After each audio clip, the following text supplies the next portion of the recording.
Dalam nama Bapa dan Putra dan Roh Kudus. Amin. Aku memuji Tuhan yang selalu menasihati aku. Bahkan waktu malam pun Ia berbicara dalam hatiku. Aku selalu ingat akan Tuhan. Aku tidak goyah karena Ia ada di sampingku. Bapak, Ibu, Saudara-saudari umat beriman yang dikasihi Tuhan, salam sejahtera untuk kita semua. Hari ini Jumat dalam pekan biasa ke-23.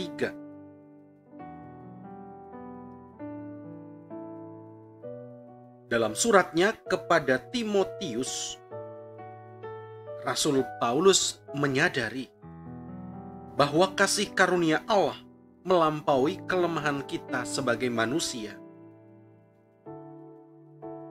Dari situ, Rasul Paulus mengungkapkan rasa syukurnya karena menyadari betapa besar kasih karunia Allah di dalam dirinya.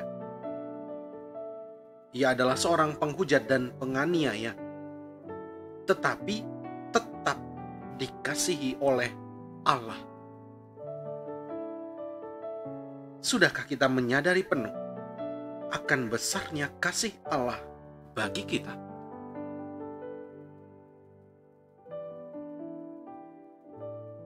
Mari kita hening sejenak.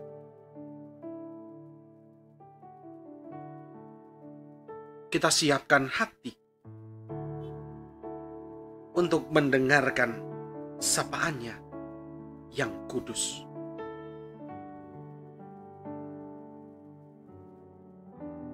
Haleluya, haleluya. Sabdamu ya Tuhan adalah kebenaran. Kuduskanlah kami dalam kebenaran. Haleluya. Semoga Tuhan beserta kita sekarang dan selama-lamanya. Inilah Injil Yesus Kristus menurut Lukas. Dimuliakanlah Tuhan. Pada suatu ketika, Yesus menyampaikan perumpamaan ini kepada murid-muridnya. Mungkinkah seorang buta membimbing orang buta? Bukankah keduanya akan jatuh ke dalam lubang? Seorang murid tidak melebihi gurunya, tetapi orang yang sudah tamat pelajarannya akan menjadi sama dengan gurunya. Mengapa engkau melihat selumbar dalam mata saudaramu, sedangkan balok dalam matamu sendiri tidak kau ketahui? Bagaimana mungkin engkau berkata kepada saudaramu, "Saudara, biarlah aku mengeluarkan selumbar dalam matamu," padahal balok dalam matamu tidak kau lihat? Hai orang munafik, keluarkanlah dahulu balok dari matamu, maka engkau akan melihat dengan jelas untuk mengeluarkan selumbar itu dari mata saudaramu. Demikianlah sabda Tuhan. Terpujilah Kristus.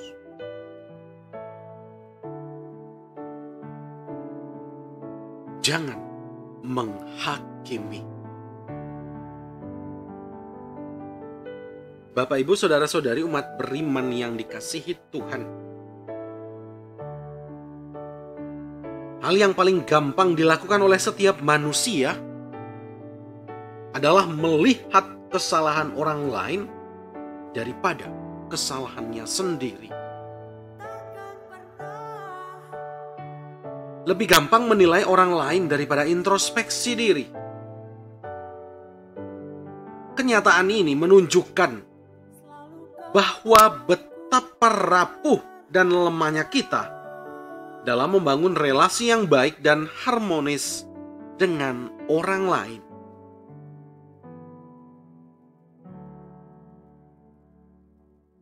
Saat ini salah satu wadah yang seringkali digunakan untuk mengumbar kebencian dan mempertajam kedisharmonisan adalah media sosial. Lebih banyak orang menggunakan medsos untuk menebarkan virus kebencian, penghinaan, dan berita bohong. Selain itu, selalu ada upaya menjatuhkan kelompok atau golongan tertentu dan mengangkat kelompok dan golongan sendiri. Seringkali kita menilai orang lain dengan sangat mantap, tentu dalam konotasi negatif, dan memaparkan kesalahannya kepada orang lain. Namun, apakah kita pernah melihat diri kita sendiri dengan segala kekurangan dan keterbatasan kita? Injil hari ini mengajak kita untuk memperkencang rem diri kita dalam memberi penilaian kepada orang lain. Jangan sampai kita gemar bergosip tentang keburukan orang lain. Penghakiman dan gosip negatif yang tersebar akan memberikan efek negatif kepada orang yang dihakimi.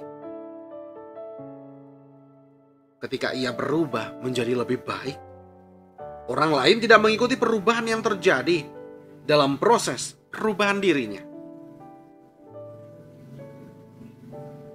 Karena masa lalu seseorang tidak menentukan masa depannya.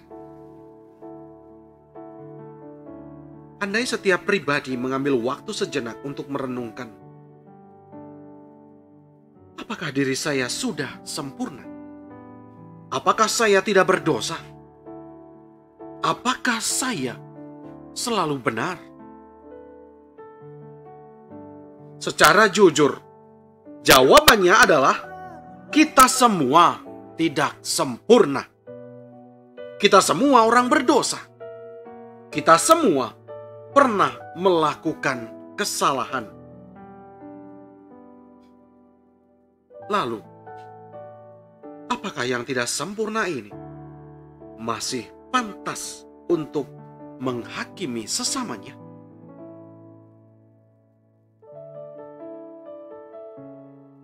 Maka dari itu, umat beriman, mari kita memohon hikmat dan kebijaksanaan dari Tuhan Yesus Kristus, agar kita tidak menjadi pribadi yang gemar menghakimi orang lain, atau gemar melihat kesalahan orang lain, tetapi menjadi seorang pribadi yang memiliki sikap hati yang lemah lembut.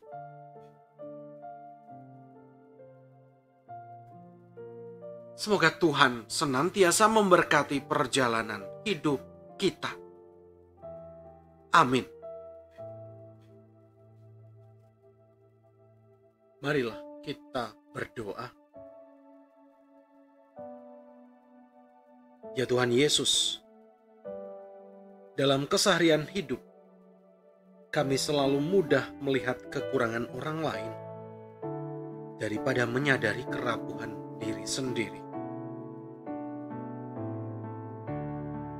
Topanglah kami dengan rahmat yang kami butuhkan untuk bertobat. Semoga kami hidup dalam terang iman yang benar dan jujur, sehingga kami tidak menjadi batu sandungan bagi sesama di sekitar kami.